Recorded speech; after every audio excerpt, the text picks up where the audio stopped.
Iya Bu, untuk pertanyaan berikutnya terkait dengan gelombang otak. Nah, dengan kesibukan kuliah bagaimana sih kita bisa mengatur pikiran kita dan apa saja cara yang bisa dilakukan? Oke. Nanti hubungannya nanti akan ke mind healing ya, Iya. ke mind healing. Nah, saya kembali lagi ke dalam gelombang otak kita. Ketika kita beta, kita berpikir dalam gelombang otak kita pada saat beta, kita dalam kondisi apa ya? Kondisi harus cepat, harus tanggap, seperti yang tadi bilang, dalam kecemasan, dalam ketakutan, atau dalam ketegangan lah istilahnya gitu. Nah, kalau setelah itu kita mampu untuk merilekskan pikiran kita, santailah, santai, minum dulu, habis ujian minum dulu, santai dulu. Setelah itu gitu ya, setelah itu kita bisa beristirahat, yang santai aja dulu lah, yang istirahat aja dulu. Kita bisa istirahat ke beta dulu, gelombang otaknya sederhana, ditenangkan lagi ke theta. Nah, theta itu ada theta dan delta. Gelombang otak yang sangat-sangat lembut ini biasanya dimiliki oleh bayi.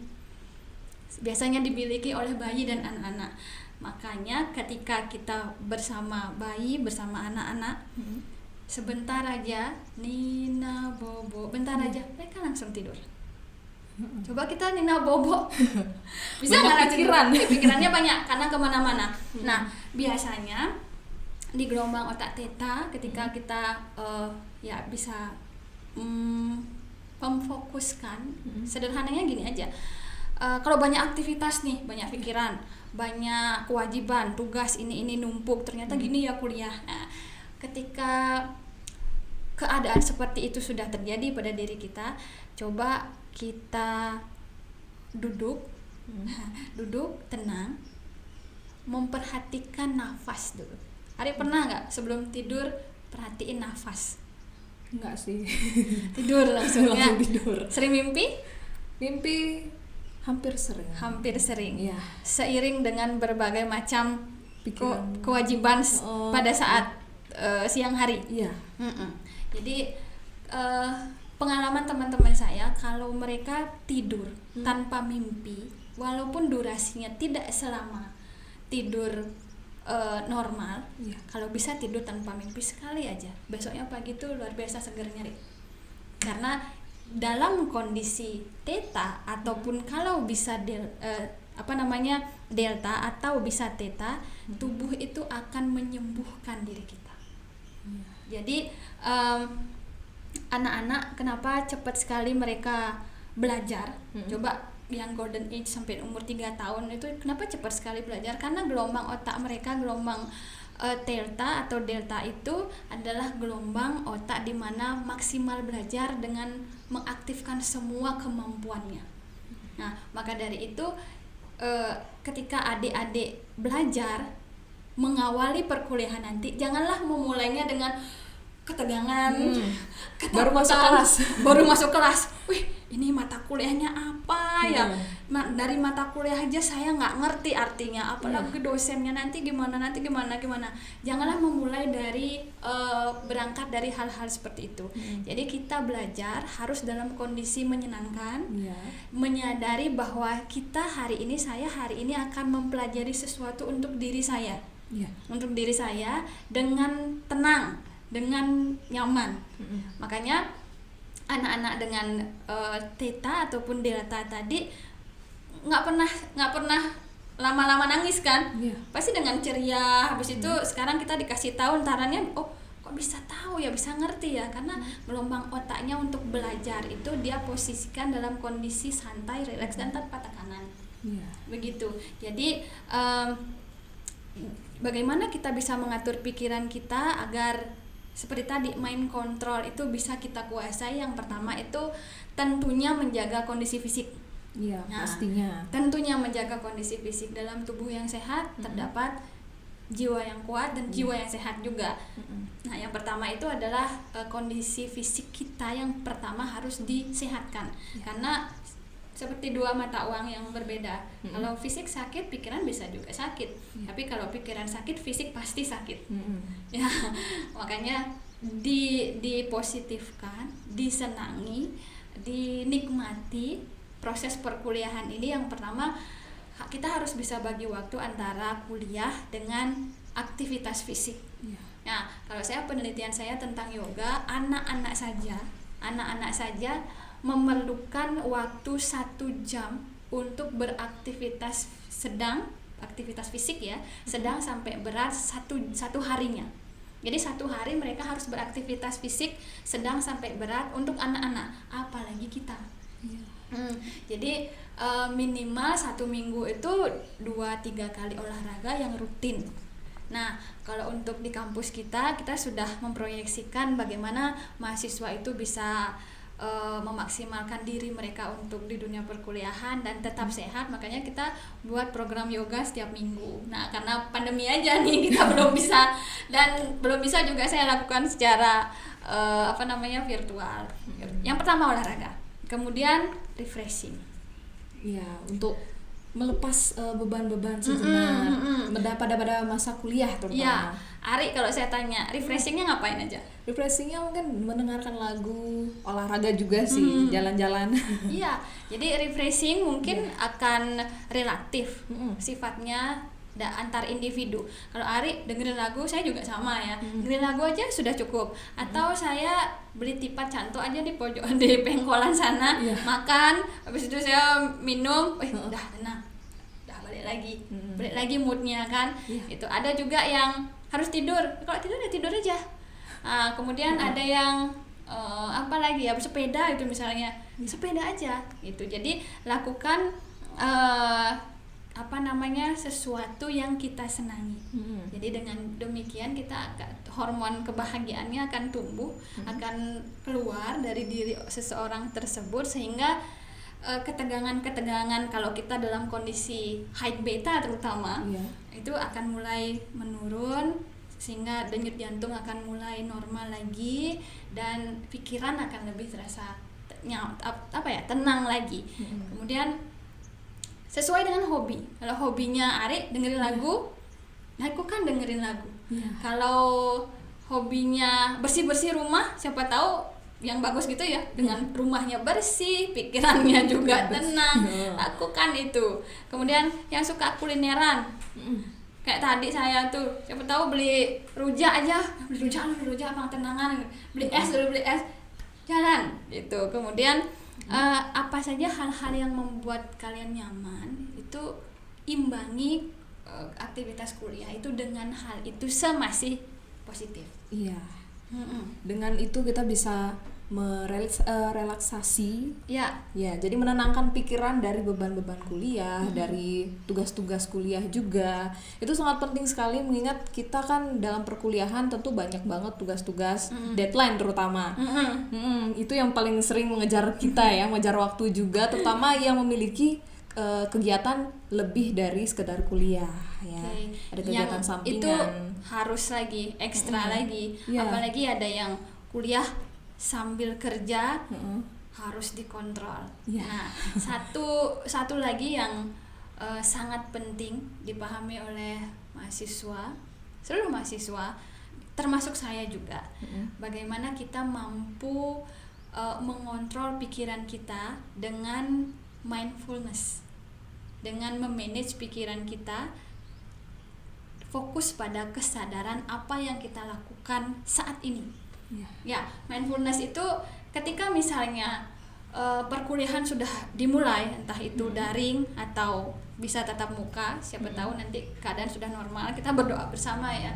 Kita harus menyadari bahwa saat ini, seperti saya saat ini, atau seperti Ari saat ini, lupakan nanti jam 5 siaran.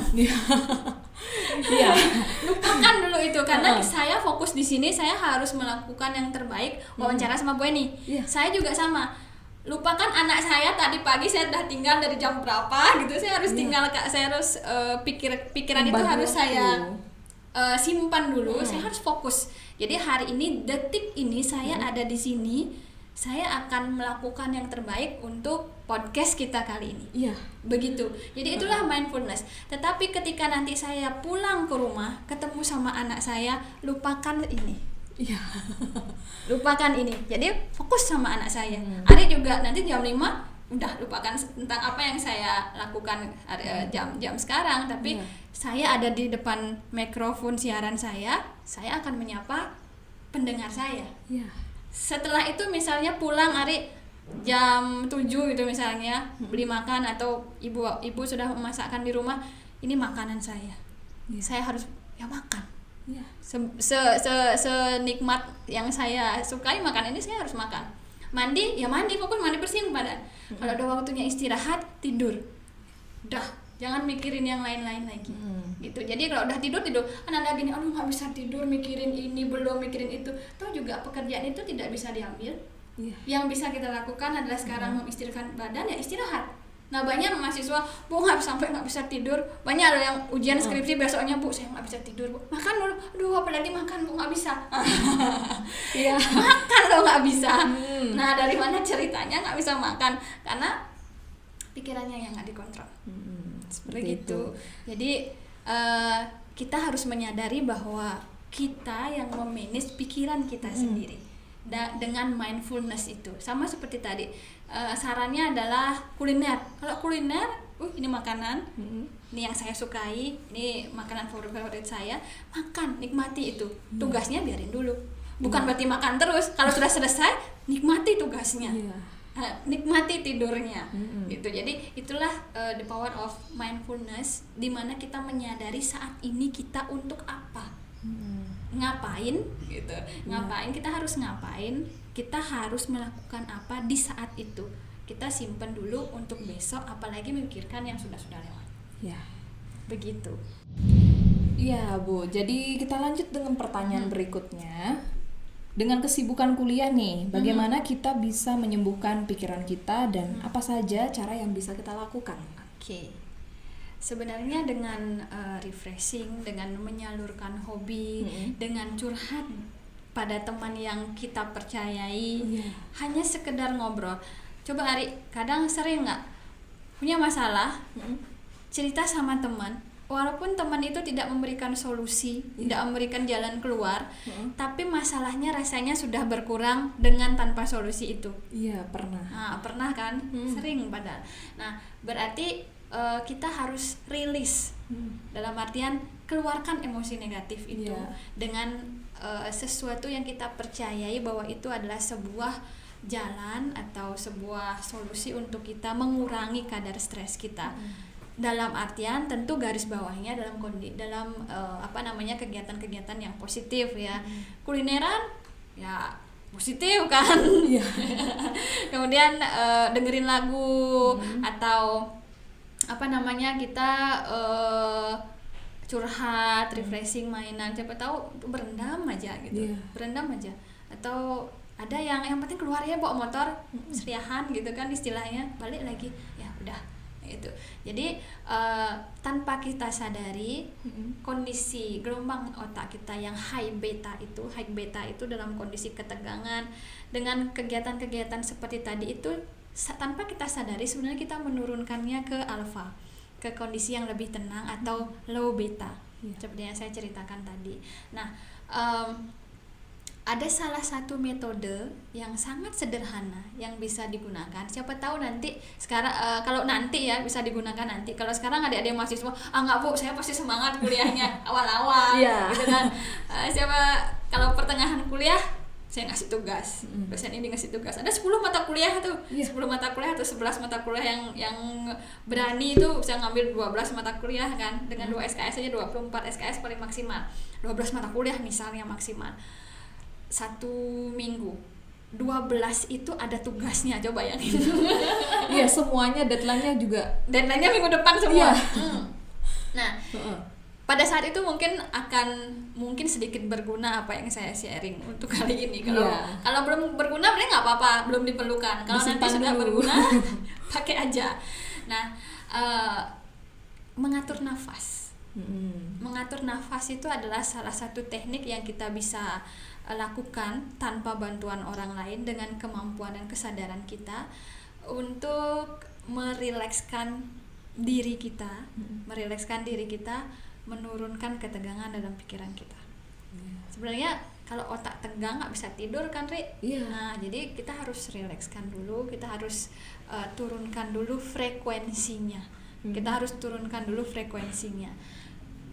Mengatur nafas aja. Sama seperti kita ngajak anak-anak yang sedang kondisinya sedang excitednya bermain sampai malam. Ayo tidur, ayo tidur. Mereka nggak mau kan.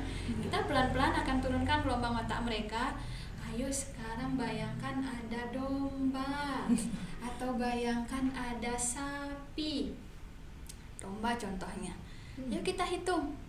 Kamu hitung dalam hati ya. Sekarang dombanya banyak sekali dalam sebuah peternakan. Sekarang kita masukkan ke kandangnya. 1 domba, 2 domba, 3 domba.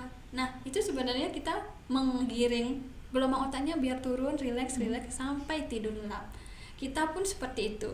Kan nggak mungkin orang tua kita, ayo hari 1 domba, 2 domba, 3 domba. Nggak mungkin kan? Yeah. Sekarang yang paling sederhana saja metodenya. Kita duduk. Kalau biasanya pas yoga, kalau kebetulan sama saya, kita akan ada sesi relaksasi. Setelah kita aktivitas Surya Namaskar, yoga yang membutuhkan stamina yang prima. Setelah itu kita akan relaksasi, dan setelah itu kita akan meditasi biasanya. Meditasi apa? Yang kita lakukan adalah pranayama, mengatur nafas. Nah, kalaupun tidak bisa yoga, mungkin nanti sambil jalan kita akan yoga sama-sama. Kalau sekarang yang lebih sederhana, pada saat sebelum tidur misalnya, sebelum tidur atau dalam kondisi kita memerlukan ketenangan, kalau bisa di rumah, duduk aja, kita atur nafas kita satukan jari-jari tangan kita. Jadi telunjuk bersatu dengan telunjuk, jari manis, jari tengah, kelingking, dan ibu jari. Kita satukan saja sambil biasanya ketika kita nutup mata, kita akan mengaktifkan atau meningkatkan kemampuan perabaan kita.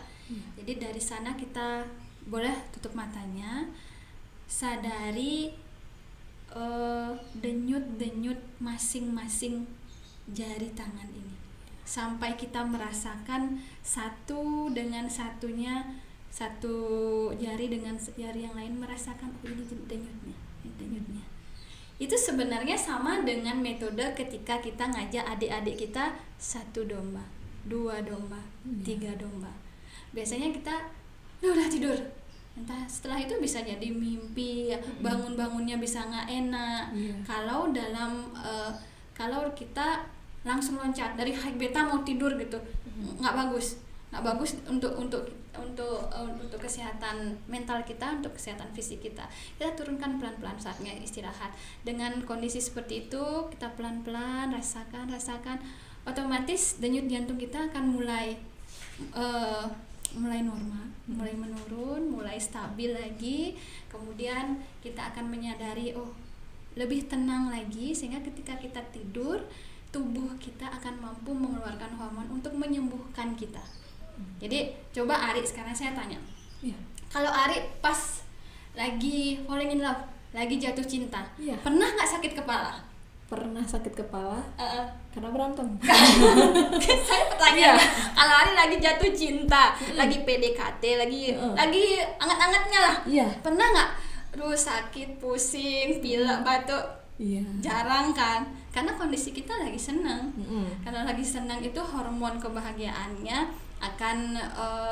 akan meningkat, sehingga yang sakit itu nggak terasa lagi. Atau lama nggak ketemu nih, kok cepat sekali rasanya ya? Karena hormon kebahagiaannya sedang meningkat, sehingga kita rasanya melalui waktu itu cepat sekali. Sama seperti belajar. Jadi kalau kita mendasari pikiran kita kalau belajar ini adalah sesuatu yang kembali akan ke diri kita. Sadari itu, senangi itu. 2 jam perkuliahan nggak terasa ya, udah selesai. Jadi kalau dari awal, kuliah nih, habis ini lagi, aduh nanti ini lagi, aduh bisa nggak ya, aduh pulang aja dah. Ya terkadang itu mahasiswa apalagi ditambah dengan tumpukan tugas. Itu jadi seperti tadi mindfulness, kalau memang tugas ini harus saya lakukan hari ini, saya akan fokus di tugas ini. Nggak mungkin saya sampai berhari-hari di tugas ini, saya mungkin nanti setelah ini baru saya akan bisa tidur, atau bisa saya malam mingguan, atau nanti saya bisa kulineran, atau saya bisa menalih ke sana sini. Silakan gitu. Jadi fokus di waktu di mana saatnya kita memaksimalkan diri kita. Gitu. Seperti itu penting sekali, apalagi kita yang bentar lagi nih untuk adik-adik yang mau kuliah terutama ya, karena kita harus bisa membagi waktu, mengkontrol pikiran kita juga supaya nggak stres ya. Dan itu adalah modal awal menjadi calon guru. Iya. Anda tidak akan bisa tahu bahwa ketika Anda mengajar, misalnya jam 7.30 nanti ngajar, jam 7.15 Bapak Ibu guru pada saat ya siapa tahu pas semester 5 nih lagi PPL, Bapak Ibu gurunya dapat SMS, dapat WA atau dapat chat dari pacarnya yang tidak mengenakan hati, tapi gentarannya harus ngajar. Gimana caranya mengatur emosi itu? Kita harus tampil bagus di depan anak-anak, tetapi sebelumnya dapat SMS yang tidak mengenakan dari pacar Bapak Ibu gurunya. Nah itu mengontrol pikiran juga sebagai langkah untuk menyiapkan ke arah sana gitu. Dan untuk sisi-sisi lain juga dalam semua kehidupan, jadi kita harus siap. Nggak mungkin tadinya berantem sampai di rumah atau sampai di kelas, anak-anak ambil tugasnya, ambil buku PR-nya, nggak bisa gitu kan. Walaupun dalam kondisi Bapak Ibu gurunya lagi bad mood. Gitu, itu ngontrol pikiran, ngontrol emosi juga. Ya seperti itulah hasil podcast kita sore ini ya. Dan untuk adik-adik mahasiswa baru nih, semangat ya kuliahnya. Dan demikian podcast kita sore ini bareng Bu Eni ya. Terima kasih atas waktunya Bu. Sama-sama. Dan demikian informasi kita sore ini, semoga bermanfaat. Sampai berjumpa di hari depan ya.